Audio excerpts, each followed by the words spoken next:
अस्सलाम वालेकुम।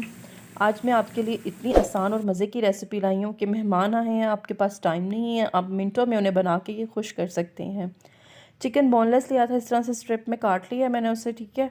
और स्ट्रिप्स में आपने इसी तरह बिल्कुल काटना है और इसमें डालना है 1 कप सिरका। सिरके के बाद इसकी खटाई को कम करने के लिए इसमें आधा कप पानी डालना है और इसे डिप कर देना है बहुत अच्छे से। नमक डालना है इसमें, काली मिर्च और लहसुन पेस्ट 2 से 3 चम्मच डाल दें। बस, मतलब ये इतनी आसान है, इसमें कुछ भी नहीं जाता। इसको मिक्स करें सबको अच्छे से।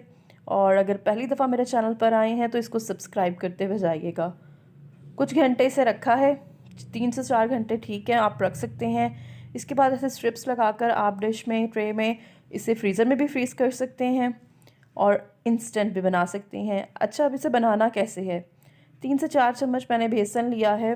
बेसन में भी ज़्यादा मसाले नहीं डालने, नमक, लाल कुटी हुई मिर्च और गरम मसाला इनफ। अच्छा, अब इसका बैटर बनाना है और बैटर आपने ज़रा थिक सा बनाना है। मैं आपको इसकी कंसिस्टेंसी दिखाती हूँ। इस रेसिपी में कोई ज़्यादा मसाले नहीं जाते हैं, कोई ज़्यादा मेहनत नहीं लगती है। जो पहली दफ़ा कुकिंग कर रहे हैं वो भी इसे आराम से बना सकते हैं। इससे करना है स्ट्रिप को डिप और फ्राई कर लेना है। चिकन बहुत जल्दी गल जाता है, तो मीडियम फ्लेम पे जब आप इसे फ्राई करेंगे आपका चिकन अंदर तक गल जाएगा। और इफ़्तार के लिए, रमज़ान में आपकी इफ़्तार के लिए मज़ेदार सा जो चिकन पकौड़ा है वो तैयार हो जाएगा।